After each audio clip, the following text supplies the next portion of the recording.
Good morning, Rebels. Hope you guys are well. Want to congratulate the under 15s for making the grand final. That's fantastic effort. And the 3s and 4s both playing in preliminary finals this today. Amazing achievement, big day for the club. So if you can get out there and watch them, I'm going to try my best to get out to the 3s and 4s game, but I've got ridiculous amounts of work. So if I can get it done, I'll be there. So today I wanted to quickly just discuss with you what tends to happen with when we get to finals. What happens to players?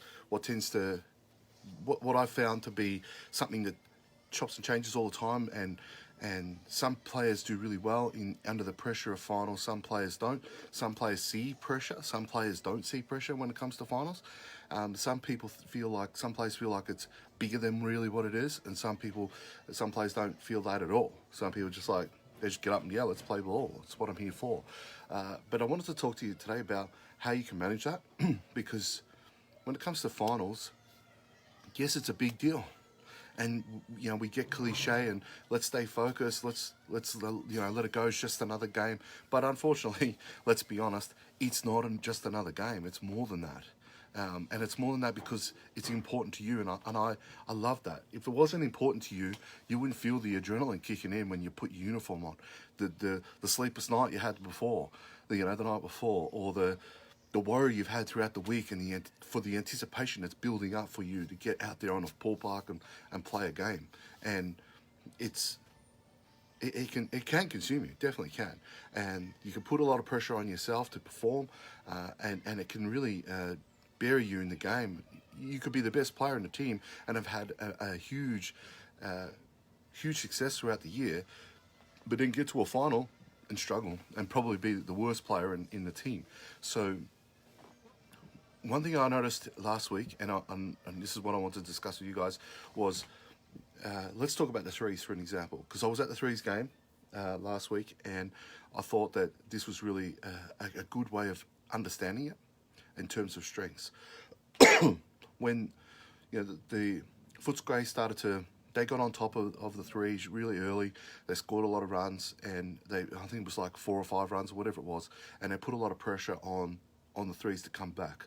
And our boys, they were forcing it, trying to push it. They were going out there, getting their hacks in and all that sorts of things. And then they did something that I thought was very professional, that I thought was very, it showed the type of ball players they were. They stopped swinging. They went back into a strength. The strength of not swinging, the strength of, hey, make this guy throw to me. Force him to come into my wheelhouse, and then I'll get the hit. And then what you end up finding was the pitch started to walk hitter after hitter after hitter, and then put them within a run away from tying it up and winning it. So, that's huge. So when we talk about strengths, we want to be able to see this from a different perspective. Sometimes playing baseball means not playing baseball. And let me explain that. Sometimes, we're taught to get out there and get our hacks in, get our swings in, get after that fastball, take the curveballs, whatever it is. But what we need to do sometimes is just the simple basic things of, if it's not a strike, don't swing. If your defense, and you're a good glove person, you're more than likely in a final charging too hard, trying to anticipate too much, overthinking it, instead of just doing the basics. Getting low, bend your knees, get down there, get the glove on the ground. Just the basic things which you have built up to be a strength of yours. Otherwise, you wouldn't be there. You wouldn't be in a final if you didn't do these basic things well. So I was hoping that I could give you this advice today before you went and hit your final, so that when you find that the team's starting to labour off a little bit, if you find that the pressure's getting too much, that you know how to come back from it. And the easiest way to come back from it is sometimes not playing baseball. Sometimes it's just about energy. Sometimes it's just about showing up and allowing it all to happen instead of forcing it to happen. So a strength of yours may be that you may be a power hitter, for an example. You might be able to smoke the ball to the gate, 6 out of 10 times. That'd be great. You know, it'd be great to be one of those players. Let's be honest.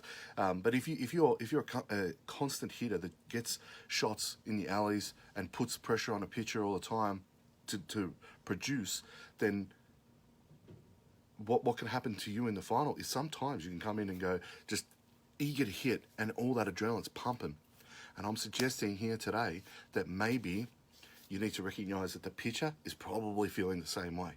So if you're a hitter and you come up to hit, recognise that pitcher's ass is doing that. They're scared. They're afraid of making a mistake. So they're going to sit something up. They're going to try and throw the ball real hard. Early on in the game, you guys can control that game by sometimes taking pitches, by sometimes going deep into counts, because what you'll find is that the pitcher will be trying to throw hard and they're going to sit the ball up a little bit, okay? And it'll be a ball. Now, if you're in the threes, I think, was it Heels is doing a plate?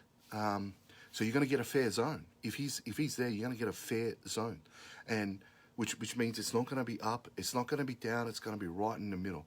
And that's a great hitting zone, and it's a great pitching zone too, because we can just work on the corners, because he'll call the corners.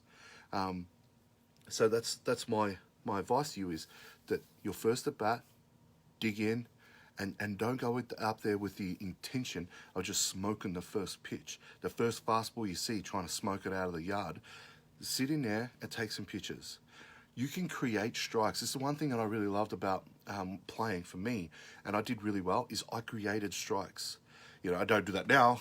I suck now, but back then I was able to create strikes. So I could take a fattest fastball down the slot and take it, because I allowed myself to shine in that way and backed my strengths. Not backed my ability, but backed my strengths. And my strength is I can go deep in a count, because if I see more pitches, I'm going to get more hits. So I could hang in there. Okay, now they're going to throw the curveball, bang. This is what they used to do. They get a hit on the fastball, throw the curve, fastball. Bang, that's me all day. Yeah, and I get a hit. So I could recognize what pitchers would do to me to get me out. So it was a strength of mine to go deep in a count. Now, if you're heading up and you're in there on deck circle and you're finding that sometimes your knees are getting a little weak and getting a bit jittery, awesome, even better. Then it's definitely time to stop swinging. Don't swing. It'll only happen for your first at bat. The rest of your at bats will be good. Trust me. I know that it's sorry, I just had a phone call. Trust me, it'll be 100% great. And what you'll find is that once we get that out of the way, that first at bat, and you go deep into a count, okay, you'll be fine. After that first at bat, you'll be fine. You'll settle into the game, and it'll all work out really well. So definitely give yourself that time to settle in. So take some at bats, take some pitches in your first at bat. Definitely take some pitches in your first at bat. Defensively, things can get a little rough. Okay, things can happen, things can snowball. Okay, and we've all seen it before. But now in a final, we don't want that to happen. How can we stop it? We can stop it by just making light hard of it, and then remembering that, hey, this is just a game. Let's have some fun with this. What's the basic thing we have to do right now that'll make a change right now? And the basic thing that you can do right now is to ensure that your glove is on the ground. Let's start there. You do the basics. The teams that do the basics win.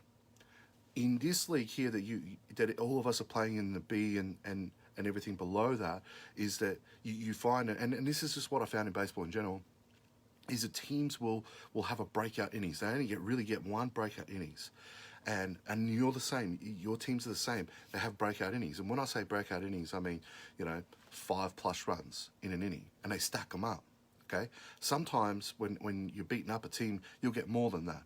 But in general, you'll get one breakout innings to nail it. Right? And it always happens.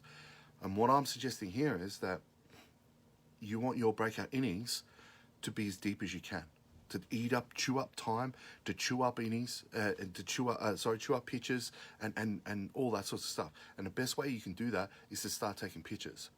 Okay, not that if you get something hanging up in the zone, definitely take it. So what I used to think of was, when I get in the box, I used to sit down and get set and think to myself, don't let him hang it. Don't let him hang it. That's what I always used to say to myself, don't let him hang it. Because if he hangs it up on the belt, I'm going that pitch. But in general, I like to take deeper in count. So recognize that every team in this league is going to have a breakout innings.